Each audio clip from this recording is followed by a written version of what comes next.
韓併合以前の韓国の状況は、イギリス人の女性旅行家イザベラ・バードの朝鮮紀行が有名ではないでしょうか。しかし実は朝鮮紀行の4年前に、本間久介という日本人による朝鮮雑記という本が出版されていました。この本は1890年から朝鮮半島へ渡った本間氏が、当時の朝鮮の風習や庶民の様子、朝鮮社会について書いたものです。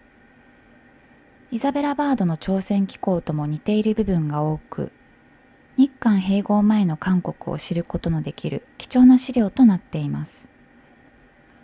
この動画では本間久介の朝鮮雑記の中から当時の韓国社会や風習、人々の様子がよくわかるエピソードをご紹介します。犬について、当時の韓国人は犬を食べることを好みました。犬を飼っている家の多くは番犬としてではなく食べるために飼っていました。犬1頭の売値は当時の日本の通貨で30銭から40銭でした。日常的に犬を食べるのではなく、特別な客の来る時や祝い事のある時に処理をして食べていました。また、犬は人糞を食べるのが普通だったようで、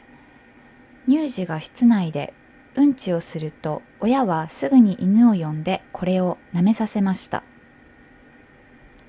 犬に人糞を食べさせるというのは現代の感覚からするとちょっと驚いてしまいますね。犬に舐めさせてきれいにするという感覚なのでしょうか。夫が妻を売る。当時韓国では夫が自分の家に客を入れて妻や妾に売春させることがありました。夫は自ら妻の客引きをしたり、客の家までついていき、未払いや不足の代金を回収したりしました。また内地では訪問客がお金さえ出せば、どこの主人も商談の上、妻を売春させました。当時の韓国では、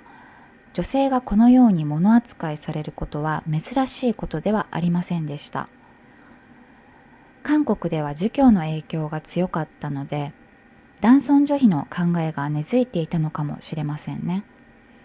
結婚したら夫に従い、老いたら子に従えという儒教の教えがあるように、女性は常に他者の考えに従って生きていかなければなりませんでした。奴隷制度。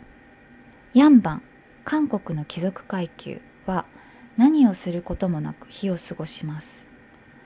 日の出から日没に至るまで何もせず、ただキセルを加えて一室で寝起きするのみです。中流以上のヤンバンは皆下人を置いています。下人は借金のために仕方なくヤンバンに身を預けており、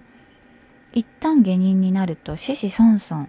永久に主人の家の下働きを務め、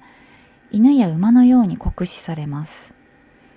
下人はこのような悪習に一生束縛され、妻をめとるのも子を嫁がせるのも自らの自由意志によって行うことはできません。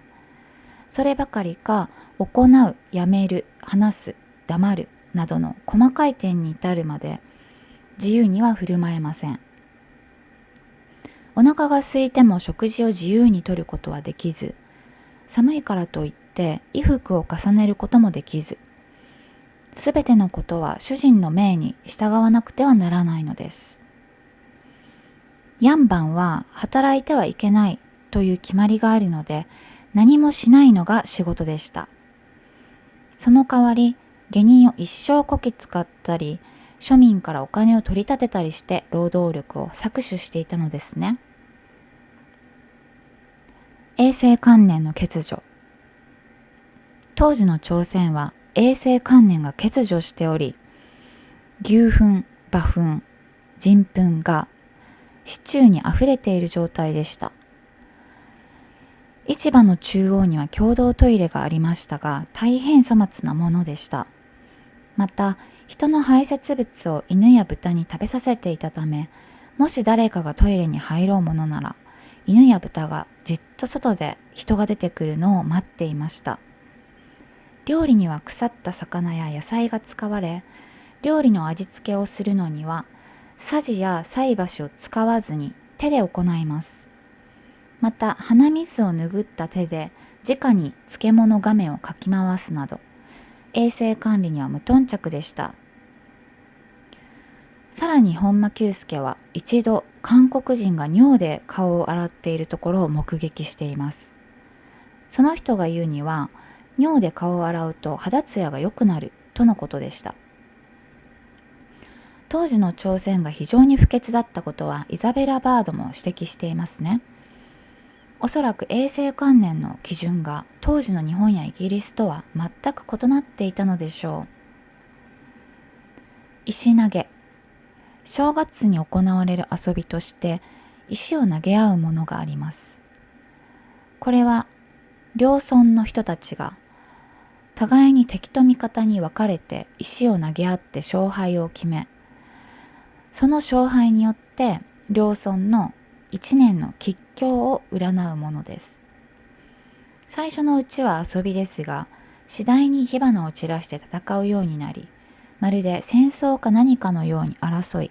毎年死傷するものが少なくありませんでした。このように当時の風習には現代の感覚からすると理解できないようなものもありますね。また儒教の影響も見られ、どれだけ理不尽でも女性は男性に、身分の低いものは上のものに従うのが当たり前でした。本間氏は旅行記だけでなく、政治、経済、歴史の視点からも朝鮮を観察し、当時の日本人や朝鮮人に足りない点も鋭く指摘しています。批判的な見方だけではなく、韓国人の気楽さや単純さなど、長所とも言える点についても言及しており、当時にしては比較的バランスの取れた紀行文だと言えるでしょう。